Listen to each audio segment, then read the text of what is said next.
Anak-anakku sekalian, sebelum kita lanjut ke kontrak perkuliahan, Ibu akan memberikan sedikit materi, sedikit pengetahuan sebagai dasar untuk mempelajari tema-tema filsafat pendidikan Islam selanjutnya, ya. Apa sih perbedaan antara filsafat pendidikan Islam dengan ilmu pendidikan Islam? Ini sering terjadi tumpang tindih antara keduanya. Jadi kita perlu tahu dulu batas-batas dari filsafat pendidikan Islam dan ilmu pendidikan Islam, ya. Oke, kita mulai ke apa bedanya antara IP dan FPI. Coba lihat tabel di bawah ini. Lihat tabelnya. Jenis pengetahuan sains. I, ilmu ya, sains atau ilmu. Objeknya apa? Empiris. Cara memperolehnya bagaimana? Melalui riset atau penelitian. Potensi yang digunakan itu akal dan indera. Ukurannya apa? Kebenaran. Kebenarannya bagaimana? Dianggap benar itu bagaimana? Yaitu jika logis dan juga empiris. Lalu lihat tabel kedua, tabel di bawahnya, kolom di bawahnya, filsafat. Filsafat itu objeknya abstrak, rasional. Cara memperolehnya bagaimana? Berpikir rasional. Potensi yang digunakan itu apa? Akal, ya. Ukuran kebenarannya bagaimana? Kerasionalan, argumen. Jadi argumennya harus rasional. Lalu bagaimana dengan mistik atau suprarasional? Nah, kalau mistik itu objeknya abstrak suprarasional. Latihannya bagaimana? Cara memperolehnya bagaimana? Ya melalui latihan atau meyakini. Potensi yang digunakan hati dan jika dapat diterima akal dan dapat dibuktikan dengan panca indera, itu namanya ilmu. Tapi jika hanya dapat dibuktikan secara akal dan tidak dapat dibuktikan secara empiris, maka itu filsafat. Tapi jika tidak dapat dibuktikan dua-duanya, maka itu adalah ilmu mistis atau ilmu tasawuf atau suprarasional. Jadi pengetahuan manusia yang diperoleh dengan riset pada objek-objek empiris akan menghasilkan ilmu pengetahuan atau sains, ya. Tapi jika riset itu tidak empiris, maka menjadi filsafat. Jika riset itu tidak logis, ya, tidak logis dan juga tidak empiris, maka itu hasil penelitiannya masuk ke ranah tasawuf atau ilmu suprarasional, ya. Seperti itu ya pembagiannya. Filsafat pendidikan Islam yaitu pengetahuan manusia yang logis saja. Objek-objeknya itu abstrak. Bisa objek penelitiannya bisa konkret, tapi yang digali adalah abstraknya. Maksudnya proses berpikirnya, ya. Filsafat dikatakan benar jika dapat dipertanggungjawabkan secara logis. Jika tidak logis, maka menjadi mistis atau suprarasional. Filsafat pendidikan Islam selamanya tidak dapat dibuktikan secara empiris.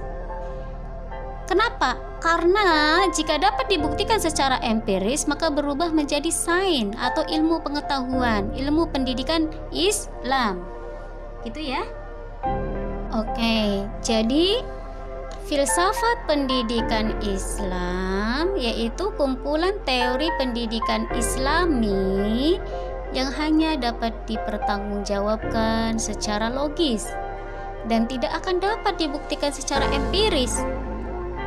Jika kita mau membuktikan secara empiris, maka akan berubah menjadi ilmu pengetahuan, ilmu pendidikan Islam, ya. Jika hasil pemikirannya itu tidak logis, ya, dan juga tidak empiris, maka itu masuk ke ranah tasawuf. Ini masih bingung nggak? Nanti kita bahas. Oke, jadi ada 3 macam pengetahuan. 1, sains. 2, filsafat. 3, mistik atau suprarasional. Ibu masih bingung ini antara ketiganya, Bu. Contohnya bagaimana, Bu? Oke, Ibu kasih contoh ya. Sains, misalkan ya, untuk sains nih, kalian menanam mangga. Nanam mangga nih, bibit mangga, lalu tumbuh, besar, ya. Dari mangga ini pasti akan berbuah mangga, nggak mungkin berbuah manggis, ya. Lalu kalian berpikir, kok kenapa ya kalau nanam mangga akan berbuah mangga juga, tidak manggis gitu. Nah, dari proses berpikir ini terus berpikir, oh iya karena ada gen. Nah, ini rasional kan, karena ada gen yang kita sebut gen. Apakah bisa dilihat? Tidak bisa dilihat gitu. Nah, ini tapi dapat diterima oleh akal rasional. Nah, ini ranahnya filsafat.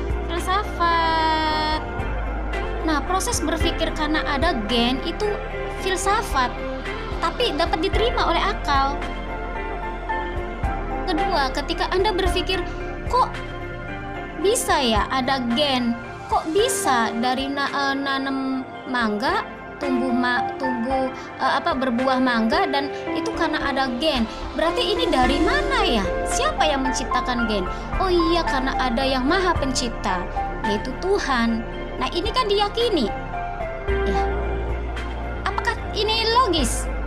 Bisa diterima oleh akal? Tidak bisa kita secara akal tidak bisa. Apakah ini empiris? Tidak empiris, tidak terlihat. Nah, ini masuk ke dunia mistis atau suprarasional atau tasawuf. Kita sebut tasawuf karena iman hati, karena dirasa, ya, dirasa. Jadi kesimpulannya, filsafat pendidikan Islam yaitu pemikiran atau proses berpikir secara mendalam